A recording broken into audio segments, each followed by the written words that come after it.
നമുക്കൊരുപാട് ബന്ധങ്ങളുണ്ടല്ലേ. ഭാര്യ, ഭർത്താവ്, മക്കൾ, അച്ഛൻ, അമ്മ, അങ്ങനെ ഒരുപാട് ബന്ധങ്ങൾ, ഫ്രണ്ട്സ് ഒക്കെ. പക്ഷേ ഈ ബന്ധങ്ങളൊന്നും ശരിക്കും നമ്മൾക്ക് ഉപകാരപ്പെടുന്നില്ല. കാരണം എന്താണെന്നറിയുമോ? കാരണം നമ്മുടെ അഹങ്കാരമാണ്. നമുക്ക് മറ്റൊരാളോട് കാര്യങ്ങൾ തുറന്നു പറയാൻ സാധിക്കുന്നില്ല. പലതും നമ്മൾ മറച്ചു വെച്ചിട്ടാണ് പലരുടെയും മുന്നിൽ കൂടെ ഉള്ളത്. ആ ഒരു ബന്ധം മുന്നോട്ട് കൊണ്ടുപോകുന്നത് തന്നെ പല കാര്യങ്ങളും നമ്മൾ ഹൈഡ് ചെയ്തിട്ടാണ്. ഒരു ബന്ധനായിട്ടാണ് നമ്മൾ ബന്ധം കൊണ്ടുപോകുന്നത്. ഇപ്പോൾ ഭാര്യയും ഭർത്താവിൻ്റെ കേസിലാണെങ്കിൽ അവർ തമ്മിലൊരു എഗ്രിമെൻ്റ് ഉണ്ട്. കല്യാണം കഴിച്ചു എന്നുള്ള രീതിയിൽ ഒരു എഗ്രിമെൻ്റ് ഉണ്ട്. അപ്പോൾ ആ എഗ്രിമെൻറ്റിൻ്റെ ബേസിൽ ഇവരുടെ ജീവിതം മുന്നോട്ട് കൊണ്ടുപോവുകയാണ്. അവരൊരുമിച്ച് ജീവിക്കുക എന്നുള്ള രീതിയിൽ മുന്നോട്ട് കൊണ്ടുപോവാണ്. പക്ഷേ എങ്കിൽ രണ്ടുപേരും അവിടെ ആ കാര്യങ്ങൾ തുറന്നു പറയുന്നില്ല.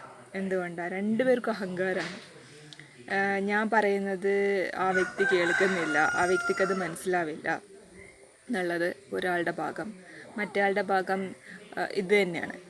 വല്ലാതെ എന്നെ ചോദ്യം ചെയ്യുന്നു, ഞാൻ ചെയ്യുന്ന പ്രവൃത്തിയൊക്കെ ചോദ്യം ചെയ്യുന്നു, ഞാൻ ചെയ്യുന്ന കാര്യങ്ങൾ ആ വ്യക്തിക്ക് മനസ്സിലാവുന്നില്ല. അങ്ങനെ പലരും അവരുടെ അഹങ്കാരം, ഞാൻ ഇന്നതാണ്, ഇതിൽ മാറ്റം സംഭവിക്കാൻ പാടില്ല എന്നുള്ള രീതിയിൽ പല സാഹചര്യങ്ങളും ഒഴിവാക്കിക്കൊണ്ട് അവരവരുടേതായ ലോകത്ത് ഒറ്റപ്പെട്ട് കഴിയുകയാണ്. ഒരു വീട്ടിൽ തന്നെ ഒരുപാട് അംഗങ്ങളുണ്ടെങ്കിലും എല്ലാവരും ഒറ്റക്കാണ് അല്ലേ. കാര്യങ്ങൾ തുറന്നു പറയാൻ പറ്റാതെ ഒറ്റപ്പെട്ട് ജീവിക്കുകയാണ്. അതിൽ ശരിക്കും നമ്മൾ ഒരാളോടൊരു കാര്യം പറയുന്നുണ്ടെങ്കിൽ, നമ്മളുടെ ഒരു പാർട്ട്ണറിനോട് നമ്മളൊരു കാര്യം പറയുമ്പം ആ വ്യക്തി അത് കേൾക്കണമെന്ന് നമ്മൾ തീരുമാനം എടുക്കേണ്ട ആവശ്യമുണ്ടോ? ഇല്ലല്ലോ. നമ്മൾ അതിൻ്റെ പേരിൽ വാശി പിടിക്കേണ്ട കാര്യമില്ല. ഇപ്പം ഞാനൊരു കാര്യം ആവശ്യപ്പെട്ടു, ഇന്ന് നിങ്ങൾ നേരത്തെ വരണം. ആ വ്യക്തി ചിലപ്പോൾ നേരത്തെ വരാൻ പറ്റിയില്ല, അതുകൊണ്ട് എന്താ നേരത്തെ വരാൻ പറ്റിയില്ല, അതുകൊണ്ട് ആ സാഹചര്യത്തെ നമ്മൾ ഉൾക്കൊണ്ട് മുന്നോട്ട് കൊണ്ടുപോകും. ആ വ്യക്തിക്ക് എന്തെങ്കിലും കാരണം കൊണ്ടായിരിക്കും നേരത്തെ വരാൻ പറ്റാതെ ഉണ്ടാവുക. അത് ചിലപ്പോൾ ചോദിച്ച് മനസ്സിലാക്കാതിരിക്കാം. പക്ഷേ നമുക്ക് എന്നാലും ആ ബന്ധം മുന്നോട്ട് കൊണ്ടുപോകാം. നെക്സ്റ്റ് ടൈമും ആ വ്യക്തി നേരത്തെ വരണമെന്ന് നമുക്ക് ആവശ്യമുണ്ടെങ്കിൽ നമുക്കത് ആവശ്യപ്പെടാം. ആ വ്യക്തി അത് അനുസരിക്കാതിരിക്കുമോ എന്നുള്ളത് നമ്മുടെ വിഷയമല്ല.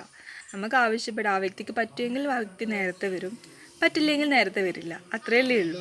അല്ലാതെ ഇത് എന്താണെന്ന് വെച്ച് കഴിഞ്ഞാൽ, ഇപ്പോൾ ഒരു തവണ ഒരു വ്യക്തിനോട് കാര്യം ആവശ്യപ്പെട്ടിട്ട് ആ വ്യക്തി നേരത്തെ വരുന്നില്ല, അപ്പോഴെന്താ രണ്ടുപേരുടെ ഇടയിൽ പിന്നെ കാര്യങ്ങൾ എങ്ങനെയാണ് പോകുന്നതെന്ന് വെച്ച് കഴിഞ്ഞാൽ, ഈ വ്യക്തി പറയില്ല, ഇനി നേരത്തെ വരാൻ പറയില്ല. കാരണം ആ വ്യക്തി പറഞ്ഞിട്ട് കാര്യമില്ല.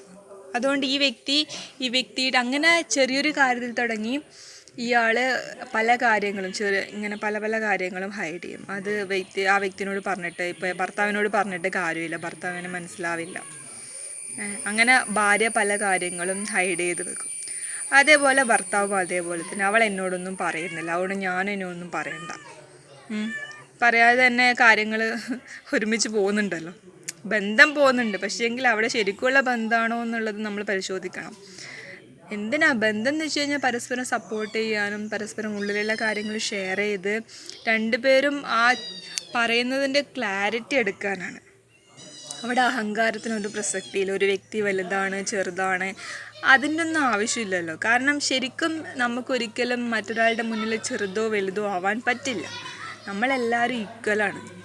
അത് ബാക്കി നമ്മൾ ചെറുത് വലുത് എന്നൊക്കെ കാണുന്നത് നമ്മളുടെ മനസ്സിൻ്റെ വെറും തോന്നലാണ്. അത് വെറും മായയാണ്. അല്ലാതെ ലൈഫിൻ്റെ ഭാഗത്ത്, ജീവൻ്റെ ഭാഗത്ത് എല്ലാവരും ഒന്നാണ്. ഈ പ്രപഞ്ചത്തിൻ്റെ മുന്നിൽ എല്ലാവരും ഒന്നാണ്. അവിടെ വലിപ്പച്ചെറുപ്പമൊന്നുമില്ല. അത് ഇപ്പം ഞാൻ പറയുന്നത് നിങ്ങൾ കേട്ടാലും കേട്ടില്ലെങ്കിലും നമ്മളൊന്നാണ്. കേട്ടത് കൊണ്ട് നിങ്ങൾ ചെറുതും ഞാൻ വലുതും, കേൾക്കാത്തത് കൊണ്ട് ഞാൻ ചെറുതും നിങ്ങൾ വലുതും, അങ്ങനെയൊന്നുമില്ല. അതൊക്കെ നമ്മുടെ കുറേ തീരുമാനങ്ങൾ. പലപ്പോഴും നമ്മളുടെ ചെറുപ്പകാലത്ത് മറ്റുള്ളവരെ നമ്മൾ അവഗണിച്ചതിൻ്റെ ഒരു വേദനയായിരിക്കാം നമ്മൾ ഈ അഹങ്കാരം വരാൻ കാരണം. ഞാൻ വലുതാണ്, ഞാൻ പറയുന്ന എല്ലാവരും കേൾക്കണം എന്നുള്ളൊരു ഭാഗമൊക്കെ ഒരു വേദനയിൽ നിന്ന് വന്നതായിരിക്കാം. പക്ഷെ അതുകൊണ്ട് മറ്റൊരാളുടെ മുന്നിൽ ഒന്നും പറയാതെ ഐസൊലേറ്റ് ആയിട്ട് നിന്നിട്ട് എന്താ കാര്യം? നമ്മൾ കാര്യങ്ങൾ തുറന്ന് സംസാരിക്കും. അവരെ ഭാഗത്ത് റിജക്ഷൻ ഉണ്ടായിക്കോട്ടെ, അവർ ചിലപ്പോൾ നമ്മൾ പറയുന്ന കാര്യങ്ങൾ കേൾക്കുക പോലും ഇല്ല, ആയിക്കോട്ടെ. പക്ഷെ നമ്മൾ പറയുന്നത് നമ്മൾക്ക് വേണ്ടിയിട്ടാണ്. നമുക്കത് പറയണം എന്നുള്ളത് കൊണ്ടാണ് നമ്മൾ പറയുന്നത്. പറയുക, ഉള്ളിലുള്ള കാര്യങ്ങളൊക്കെ വെട്ടി തുറന്ന് പറയുക. ആരോടാണ് പറയേണ്ടത് അവരോട് പറയുക. പറഞ്ഞിട്ടുള്ള നമ്മൾ പറഞ്ഞിട്ട് അവരെ മനസ്സിലാക്കാതിരിക്കുക, അത് അവരുടെ ഭാഗമല്ലേ. അത് നമ്മൾ ശ്രദ്ധിക്കേണ്ട കാര്യമില്ല. അപ്പോഴും നമ്മളുടെ കാര്യങ്ങൾ നമ്മൾ തുടർന്ന് കൊണ്ടുപോവുക, നമ്മളെ ശ്രദ്ധിക്കുക, നമ്മളുടെ ആവശ്യം എന്താണെന്ന് മനസ്സിലാക്കുക, നമ്മളുടെ ആവശ്യങ്ങൾ മറ്റൊരാളോട് പറയുക, അവരും കൂടി അതിൽ ഇൻക്ലൂഡ് ആണെങ്കിൽ അവരോട് ആവശ്യപ്പെടുക.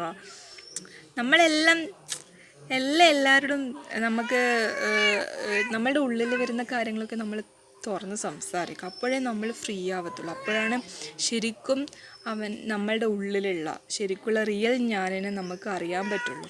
അല്ലാതെയുള്ളതൊക്കെ നമ്മൾ ഉണ്ടാക്കി വെച്ചിരിക്കുന്ന കുറേ തീരുമാനങ്ങളും കുറേ താല്പര്യങ്ങളും ഒരാവശ്യമില്ലാത്ത കുറേ കാര്യങ്ങളാണ്. അതുകൊണ്ടൊന്നും ജീവിതത്തിൽ വളർച്ച ഉണ്ടാവില്ല. വെറുതെ പിന്നെ തട്ടിമുട്ടി പോവുക, കുറേ രോഗങ്ങളൊക്കെ വന്ന് വിഷമിച്ചിട്ട് പോവാന്നല്ലാതെ എന്തെങ്കിലും ജീവിതത്തിൽ വളർച്ച വേണമെന്ന് ആഗ്രഹിക്കുന്നുണ്ടെങ്കിൽ നിങ്ങളുടെ ഉള്ളിലുള്ള കാര്യങ്ങളൊക്കെ നിങ്ങൾ തുറന്ന് സംസാരിക്കുക. നിങ്ങൾ കാര്യങ്ങൾ പറയാം. നിങ്ങളുടെ കൂടെയുള്ള വ്യക്തിയോട് നിങ്ങളുടെ കാര്യങ്ങൾ ഷെയർ ചെയ്യുക. ആ വ്യക്തി എന്താണെന്ന്, ആ വ്യക്തി എന്ത് ചിന്തിക്കുന്നു, ശ്രദ്ധിക്കുന്നു എന്നൊന്നും നമ്മൾ ശ്രദ്ധിക്കേണ്ട ആവശ്യമില്ല. നമ്മൾ ശ്രദ്ധിക്കുക. അപ്പം നമുക്ക് കുറച്ചും കൂടി കാര്യങ്ങൾ തുറന്ന് സംസാരിക്കാൻ പറ്റും. മറ്റേത് നമ്മളുടെ മൈൻഡ് വെച്ചിട്ടാണ് പോകുന്നതെങ്കിൽ, എനിക്ക് ഈ കാര്യം പറഞ്ഞിട്ട് എന്തൊക്കെയോ നേടാനുണ്ട് എന്നുള്ള രീതിയിലാണ് പോകുന്നതെങ്കിലാണ് കറക്റ്റായിട്ട് ആ ഒരു റിസൾട്ട് കിട്ടിയില്ലെങ്കിൽ നമ്മൾ അവിടുന്ന് വിഡ്രോ ചെയ്യുന്നത്. ഇതൊന്നുമില്ല, ഞാൻ എന്നെ ഫ്രീ ആക്കാൻ വേണ്ടിയിട്ട് എൻ്റെ ഉള്ളിലുള്ള കാര്യങ്ങൾ തുറന്നു പറയുമ്പോൾ എനിക്ക് കുറച്ചും കൂടി സ്പേസ് കിട്ടുന്നുണ്ട്, കുറച്ചും കൂടി ആ ഒരു സ്വാതന്ത്ര്യം കിട്ടുന്നുണ്ട്. അതിന് വേണ്ടിയിട്ടാണ് നമ്മൾ സംസാരിക്കുന്നത്. ഇപ്പം ഞാൻ നിങ്ങളോട് സംസാരിക്കുന്നത്, വീഡിയോ ചെയ്യുന്നതൊക്കെ എൻ്റെ ഉള്ളിലുള്ള കാര്യങ്ങളൊക്കെ ഞാനിങ്ങനെ പറഞ്ഞ് പോവുകയാണ്. അതായത് അങ്ങനെ പറയുന്നിടത്തോളം കാലം എൻ്റെ ഉള്ളിൽ കൂടുതൽ സ്പേസ് കിട്ടുകയാണ്. അത് കൂടുതൽ കാര്യങ്ങൾ അറിയാനും ജീവിതത്തിൻ്റെ പല തലത്തിലുള്ള കാര്യങ്ങളുടെ ക്ലാരിറ്റി കിട്ടാനും എന്നെ സഹായിക്കും. അതുകൊണ്ട് മാത്രം, അല്ലാതെ ഇത് പറഞ്ഞതുകൊണ്ട് ഈ സമൂഹത്തിന് നന്നാക്കാനോ ഇത് കേൾക്കുന്ന നിങ്ങളെ ശരിയാക്കിയെടുക്കാനോ അല്ലെങ്കിൽ നിങ്ങളിതൊക്കെ കേൾക്കണമെന്നൊന്നും ഞാൻ ഡിമാൻഡ് ചെയ്യുന്നില്ല. നിങ്ങൾക്ക് കേൾക്കാം, നിങ്ങൾക്ക് ഉൾക്കൊള്ളുന്നത് ഉൾക്കൊള്ളാം, അല്ലെങ്കിൽ തള്ളിക്കളയാം. അതൊക്കെ നിങ്ങളുടെ താല്പര്യം, നിങ്ങളുടെ ആവശ്യം. ആ ആവശ്യങ്ങൾ മനസ്സിലാക്കി മുന്നോട്ട് പോവുക. ഓക്കെ, ഒരു ജീവിതത്തിൽ ഒരു റെസ്ട്രിക്ഷൻസും നമ്മൾ വെക്കേണ്ട ആവശ്യമില്ല. നമ്മൾ ഫ്രീ ആയിട്ട് തുറന്ന് സംസാരിക്കുക. അതിന് നമ്മളുടെ ഉള്ളുമായിട്ട് കണക്റ്റ് ആവണം. നമ്മളുടെ ഉള്ളിൽ പ്രവർത്തിക്കുന്ന ജീവനുമായിട്ട് കണക്റ്റ് ആകുമ്പോൾ മാത്രമേ നമ്മളുടെ റിയൽ ആവശ്യം എന്താണെന്ന് നമുക്ക് മനസ്സിലാവത്തുള്ളൂ. മറ്റൊരു സാഹചര്യത്തിൻ്റെയോ വ്യക്തിയുടെയോ പ്രേരണയാൽ നമ്മളൊരു കാര്യം ചെയ്യരുത്. അങ്ങനെ ചെയ്തു കഴിഞ്ഞാൽ നമുക്ക് എപ്പോഴും നാശം മാത്രമേ ഉണ്ടാവുള്ളൂ. ഓക്കെ.